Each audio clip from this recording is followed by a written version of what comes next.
Oh, and today it's Boxing Day. I love Boxing Day. We get to package up old stuff. My talk today is really mostly about having a new experience within the old. Trash or transformation, which is the way we want to go with it. And I start with a relationship that I have here at NBC. The very first day I came in, Reverend Leslie spoke about this on the Christmas Eve service, how we kind of sneak in the back, we kind of sit in that back row, we cry. We cry for 3 months, 6 months, however long it takes. Well, that's exactly what I did.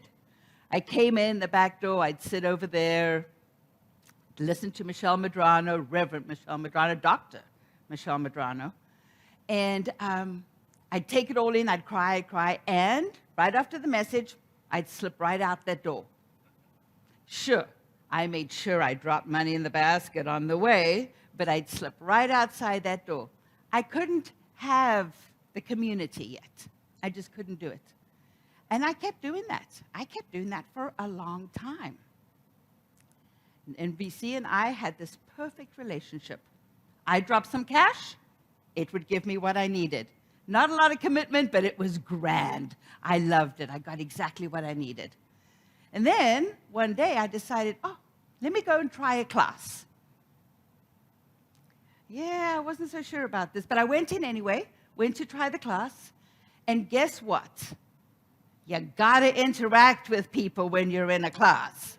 You know, doing that raise and praise or doing that staring into the eyes with all the love. You're not interacting, you're not engaging, it's pretty difficult, so you start to engage. But in that moment, I had a choice. Did I want to stick with the old relationship, where I came and went, gave very little, got great, but you know what I'm talking about? Or did I want more? Did I want to transform the relationship I had with NBC into something different, something that was going to serve me greater, and maybe even I could serve the community greater? What do you think that choice was? Yeah, exactly. So how does this work with our relationships? But before I get into that, there's this great Christmas story that I have to share with you. It's my favorite. I got to do it every Christmas. Sorry if you've heard it before. It was Christmas morning, and there's this family with these 2 beautiful young sons. One of them is the eternal optimist, and the other one is always the pessimist. So the night before, the parents had decided to do a little switcheroo, just to see how they react. So they filled the pessimist's room with gifts. All the gifts, everything that he had ever said he wanted was in that room. And in the optimist room, they put a huge pile of horse manure. Huge. So they wake up that morning, they go around and they peek into the room of the pessimist, and he's sitting there going, what am I going to do with all these things? There's not enough time to play with everything. I'm going to have to get all these boxes open, put them away, yada, yada, yada, going on. They go over to the optimist room with a big pile of manure. They open it up, and here he is inside, throwing the manure everywhere, just joyously, just going overboard. And they went, what's going on? They go, there's got to be a pony in here somewhere. I love that story. Anyway, so let's get back. Let's get back to this whole idea of how we can transform our lives, transform our relationships, and getting back to having a new experience within the old. So you guys, most of you all know that I have been with my beloved Scott for 18 years. That's a long time. And as with most relationships, we have our ups and downs. We do. It's just the way it is. It was about 5 years ago, I think, we were going through a really, really, really rough patch. Well, actually, maybe not. I was going through a really, really rough patch. I cannot speak for him. I have no idea what his relationship was at that point. But I was going through a really rough time. I would drive home. I'd park my car outside the door, and I'd just sit there for a minute and go, I didn't want to go inside because I just had this feeling about what was going to be inside. Well, I didn't even have the feeling. I knew what it was going to be. I knew when I walked through the door how I was going to feel. I was going to look around. I was going to see, oh, I've got to do this, or I've got to do that, or I haven't done that, and all these things relating to our relationship. And I sat there, and when I got to the front door and I opened it, what do you think I found? Exactly what I had claimed for myself. It can't be any other way. Exactly what I had claimed for myself was there. And it just grew weary, and I really wanted something different. And I leaned into the teaching where, what do we teach? Change your thinking, change your life, right? I know we throw those words around every which way, but it is, after all, the truth. If we change our thinking, we can change our life. But, I was like, ooh. And then we look into, Dr. Holmes says this, the founder of our teaching. He goes, life is a mirror. It reflects back to the thinker what he thinks into it. But it wasn't my fault. I was doing everything right? My thinking was fine. It had to be him. It couldn't possibly be me, right? Right? Anybody on my side here? Yeah, thank you. Come on, it had to be something.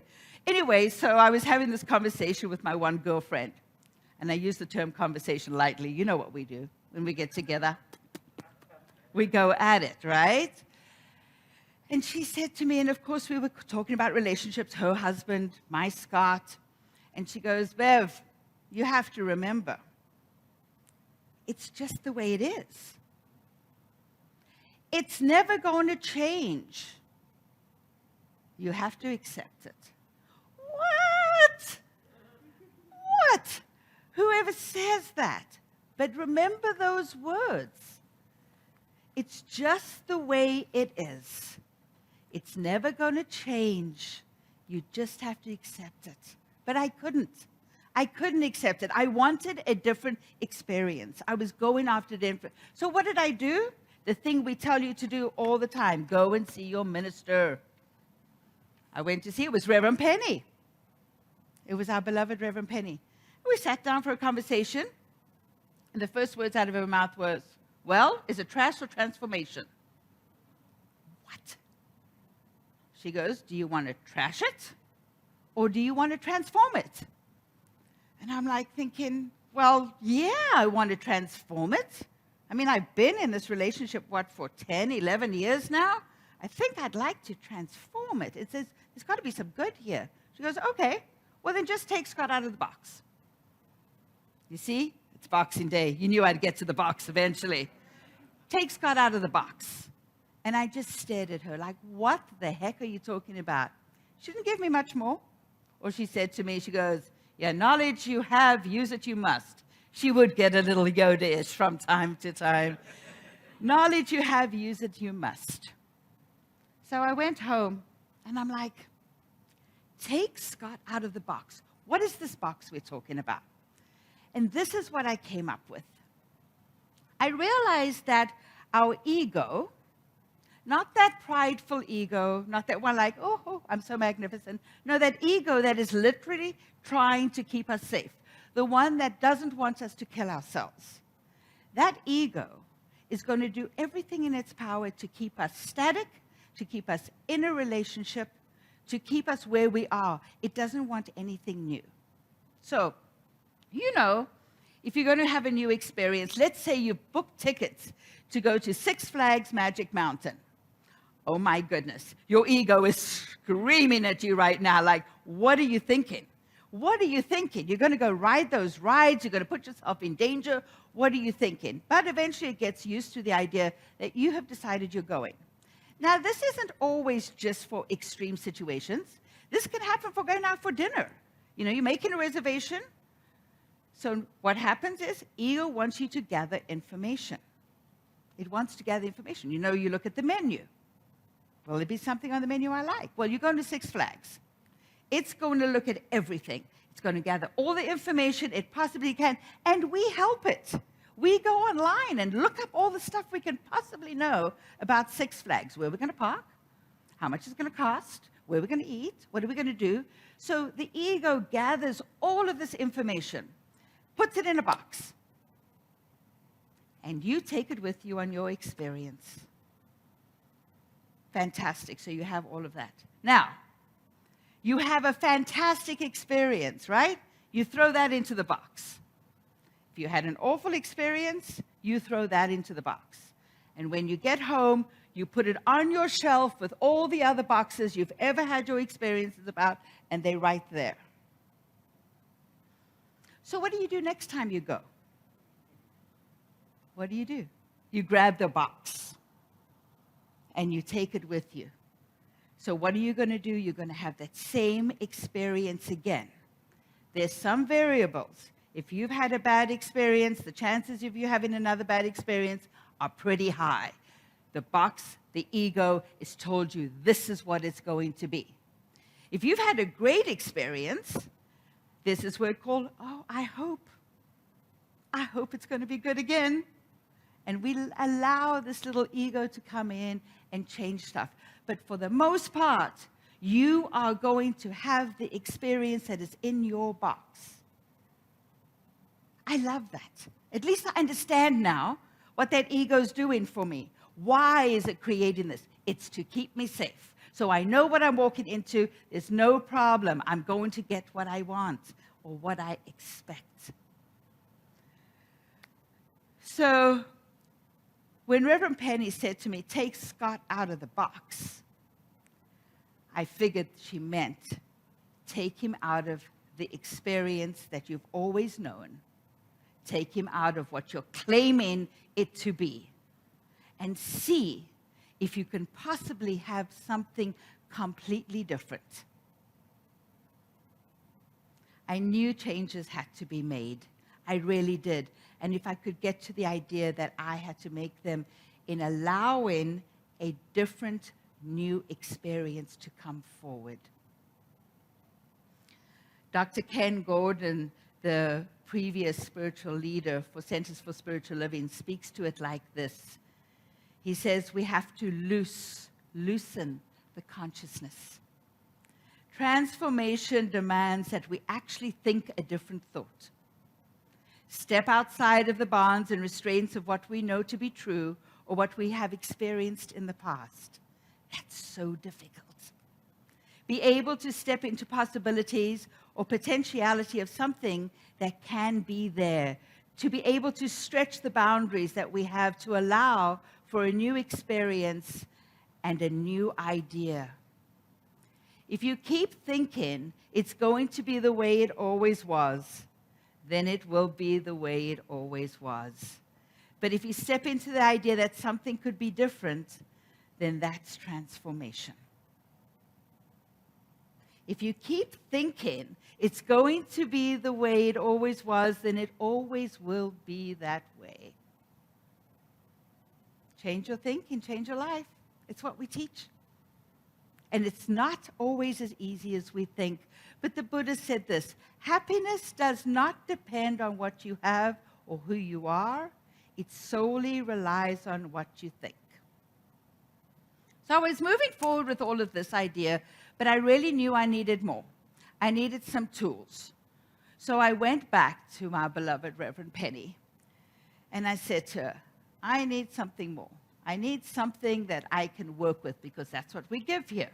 We teach spiritual living. We live spiritual teaching. So we bring forward this whole idea of what can I do to make this happen. Because in the beingness, I hadn't gotten there. I was still in, I'm going to do this, I'm going to do this, I'm going to do this, I'm going to change this, I'm going to think differently, but how? And she said to me, she goes, just remember the power of your word. Remember the power of your word. She goes, never forget that. But you remember that any change can only happen if you have a true desire for something different. And remember to watch the words, because what you say, you will always be right. You will always be right. If you're claiming you go into that restaurant and you're like, not so sure, I don't know so much. It might not be a great experience. Guess what? It's not going to be. The universe is not coming in here to change your way that you think. The universe is responding to you in how you think. It's conspiring for you to make some changes, sure. It's offering you a plethora of ways to do it. But you have to do that desired change.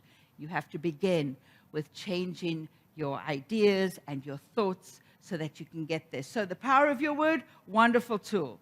There's another great tool that we have here at NVC.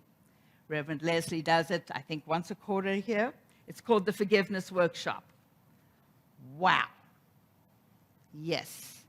I created a prayer, and I watched how everything started to change. It actually looked like I had all these dominoes set up, and the tips, just the tips, started to fall. Bing, bing, bing, bing, bing, bing, bing. And then the bottom started to fall. And guess what? One day I showed up in my car. I got right out. I walked in. And it was different. The house was different. What the feeling was different. What we were doing was different. How we were interacting with each other was different. And it all came from that first thing. I made a choice. I made a choice. I wanted something different, and I made that choice. We have to choose. We can have these dreams. We can have all of them. But if we don't actually choose to do it, then it's not happening. And that is a choice too. Just so that you know, you get to choose not to choose. And in that not to choosing, you're still choosing. Wow, that came out right. We are always at choice. In fact, Dr. Ernest Holmes says this, we cannot live a choiceless life. Every day, every moment, every second, there is a choice. If it were not so, we would not be these individuals. We would not be those. So this last year, here at New Vision Center, the theme was the hero's journey. And we all went that year with the one journey. And I'm sure in amongst that, there were tons of other little journeys that were our heroes' journeys. And we went around and we got them. We went around and we got them. But let's just go with the big here. We went all the way around. And where are we right now? We're about ready to begin a new year, a new hero's journey. And along the way, we're going to run into our old stuff. Yeah, I'm sorry. It's the truth. You might think that you worked it out last year and that's it, boom, I'm good to go. Nothing's going to stop me now. Yeah. There's probably going to be a pebble or maybe even a huge boulder that's going to get in your way. But when you get there, you get to decide, do I want to trash this or do I want to transform it? And I really would invite you to look at the transformation side of it. We get to re-look at it. We get to see the goodness that is still in that rock. You know, there really is. If you smash it down a bit, you're going to find all kinds of good stuff. So we want to look at the transformation and why. Why is it so important that we walk towards transformation as opposed to just throwing it all out? You know, this idea of tossing the baby out with the bathwater. I've never figured out how that baby made it down the drain, but I think there's something in that statement, right? So the reason we want to do that, we want to have a new experience. We do it not just for ourselves, but we do it for all of humanity. We're not just here for us, for our friends, for our family, for our community. Everything we do is part of being this global humanity, this global family. Think about if we trashed it. We just trashed everything. How much beauty would get lost? How much joy in what has been experienced would we lose? We would just lose it. Even in the worst relationship, there's always going to be something magnificent, something you want to hold on to. And if you trash it all, it's all gone. You don't get to hold on to that. But if you transform, you get to keep the beauty of it. Even in our, the global vision for Centers for Spiritual Living, we read, we envision a world which has renewed its emphasis on beauty, nature, and love through the resurgence of creativity, art, and aesthetics. What happens if we trashed it all? We wouldn't be having that. But instead, we can go back and look again. We can re-examine this beauty, see it, enjoy it, truly see it again. Because as we're transforming the other part of our lives, these things rise up in their glory, in their wonderment and their joy. And the other reason we do this is because even in our statement, the What We Believe statement, we speak about the unity of all life. The interconnectedness of all life. And if COVID has brought us nothing, it has brought us to realize how interconnected we are. Not just as we spread a virus, which of course we will, and we do that every day in every form, but how we come together to make our lives happen. Think about your cup of coffee in the morning. How many hands, how many thoughts were at work to take that cup of coffee from a seedling, well, before that even, from toil in the soil to how it gets to us. The interconnectedness of all life. And what we know as religious scientists, is that when we make a change in our lives, it will change everybody's life. That butterfly that bats its wings all the way over in China is going to eventually affect us all here. So when we get to transform and we can do this goodness and bring it out, it spreads out into the world. Isn't this what we're called here to do? Isn't this our point? Isn't this our purpose in life? Is to grow this wonderment of the greatest lives we can live, give the greatest joy we can, spread it. And we can do that, believe it or not, by going within and making one different choice that will change our personal life. Isn't that brilliant? Something that can seem so egotistical in one moment can actually affect all of humanity. So here's my invitation to you. Just go do it. Just do it. I mean, really, there's nothing special about it. Just go do it. See something in your life that you would like to see differently and see it differently. Make a choice. Make a statement. Move through it. Take the forgiveness workshop. Use the power of your words. Make the desired change. No blame. I couldn't even blame Scott for that. I had to know it was me. It was my choice and my experience, and it affected both of us as I made that change. And I'm so grateful that I did. Dr. Ernest Holmes from Power of an Idea, he says, we can deliberately repattern our thoughts to be aligned to our heart's desires. We can. We can. So please don't limit the potential of a new experience. And the one thing to remember most importantly, we never do this alone. So always, always leave room for Spirit. Send God in first. Thank you. And so it is.